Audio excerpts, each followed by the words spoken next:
सत्य साई भगवान श्री सत्य साई बाबा चर्चा साष्टांग नमस्कार। मैं शायद आज हिंदी में बात करूं क्योंकि यहाँ पे लोग हैं शायद मिक्स्ड है, तो आवाज़ आ रही है आप लोगों को? तो आप सब लोगों ने ये सुना कि साई संजीवनी हॉस्पिटल्स में क्या होता है, और आपके सामने भी जो पेशेंट्स थे वो आए, जो डॉक्टर्स जो उनकी देखभाल करते हैं, जो इतना समय बिताते, जो इतना परिश्रम करते, उनके बारे में भी आपने सुना। मुझे सिर्फ ये कहना है कि 12 साल पहले 2012 में जब पहला अस्पताल बना था नया रायपुर छत्तीसगढ़ में, तब किसी को पता नहीं था कि 2024 में 30,000 सर्जरीज पूरी हो जाएगी। रायपुर के अस्पताल के बाद में पल्लव में भी अस्पताल खुला, फिर यहाँ पे खारगर में अस्पताल खुला, अब एक तेलंगाना में शायद जुलाई और अगस्त में, हैदराबाद के करीब जुलाई अगस्त में और एक खुलेगा। फिजी में सत्य साई संजीवनी अस्पताल है, नाइजीरिया में 2 अस्पताल है साई संजीवनी हॉस्पिटल है, श्रीलंका कोलंबो में है, कोलंबो के पास है, और सारे के सारे हॉस्पिटल्स में सिर्फ एक ही मोटो है, जैसे कि श्रीनिवास जी ने अभी बताया था कि ओनली दिल नो बिल, बिल के बिना दिल। और यही जो एक प्रेरणा बनती है, उसी के साथ ही इस मिशन को जुड़ने का मुझे सौभाग्य भी मिला है। लोग मुझे पूछते कि क्यों कॉन्जेनिटल हार्ट डिफेक्ट्स के बारे में, क्यों? क्योंकि कॉन्जेनिटल हार्ट डिफेक्ट्स जो हमने देखे, बच्चों को देखा, 6 दिन के बच्चे होते हैं या कभी कभी 2 महीने के बच्चे होते हैं, उन पर जब सर्जरी होती है उसके बाद में अभी हमने देखा कि ठीक मतलब उनकी ज़िंदगी आगे जाकर भी सफल ज़िंदगी बन सकती है। तो उनको वो दूसरा मौका मिला है ज़िंदगी में, gift of life, second innings अगर आप कहना चाहेंगे तो, दूसरी पारी कहना चाहेंगे तो दूसरी पारी। और जब दूसरी पारी की बात आती है तो मुझे मेरे करियर की याद आती है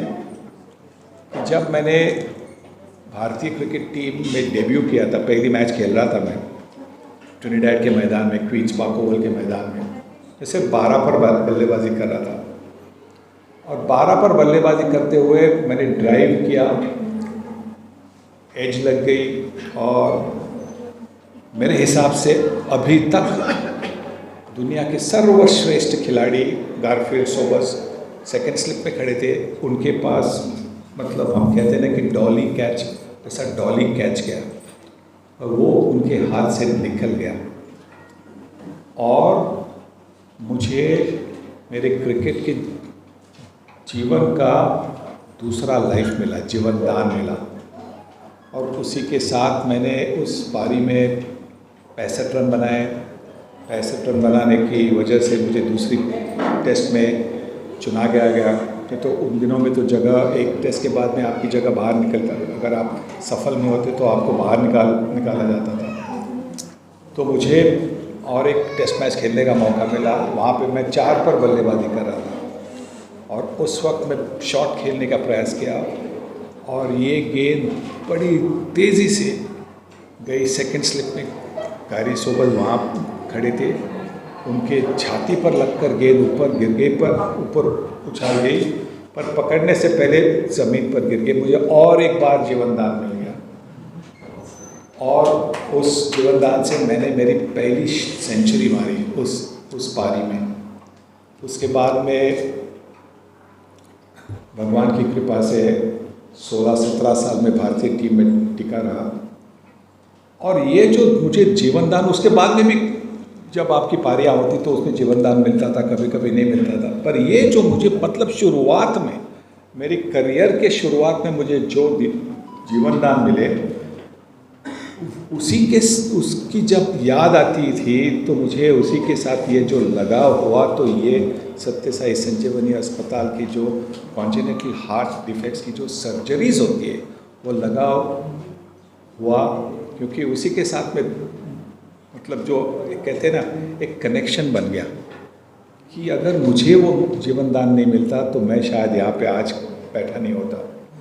वो जीवन दान मिले इसलिए अगर मैं भी कुछ कर सकूं, मैं भी जुड़ सकूं, तो उसी हिसाब से मैं तो, हमारी फैमिली तो सत्य साई बाबा की डिवोटीज़ तो 50-60 साल से है, तो उनका तो जो प्यार है, उन्होंने जो हमारी फैमिली पर उनका हाथ है, तो क्रिकेट खेलने के बाद एक ऐसा जब मौका मिलता है कि कुछ करने के लिए, तो ये मुझे मौका मिला, तो मैं भगवान को आभार देना चाहता हूँ, उनके चरणों में गिरकर उनको ये कहना चाहता हूँ कि आपने मेरी ज़िंदगी, मेरी फैमिली की ज़िंदगी का इतना देखभाल किया है, और आपने ये मुझे मौका दिया है, ये मेरे लिए सुनहरा मौका है। और इसी सोच से मैं यहाँ पे हूँ।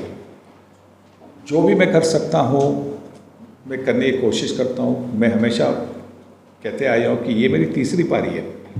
पहली पारी तो क्रिकेटर के नाते थी, दूसरी पारी जो थी वो administrator, business, commentary, TV commentary, उस हिसाब की है, और वो भी अभी अभी चल रही है। पर ये जो तीसरी पारी है, ये मेरे लिए सबसे मतलब फुलफिलिंग जो बोलते हैं वो है। और वो इसीलिए है कि मैंने अपने आँखों से देखा है कि अस्पताल में जब सर्जरी होती है, मैंने अपने आँखों से देखा है कि जब पेरेंट्स आते हैं अपने बालक को लेके, और कभी कभी आते दूर से आते, शहरों में कभी पहुँचे नहीं है। शहर को देखकर, शहरों में इतनी गाड़ियाँ होती, इतने सारे लोग होते, इतनी सारी बड़ी बिल्डिंगें होती है, तो वो देखकर कभी कभी वो मतलब हिचकिचाते हैं कि कहाँ आए हैं।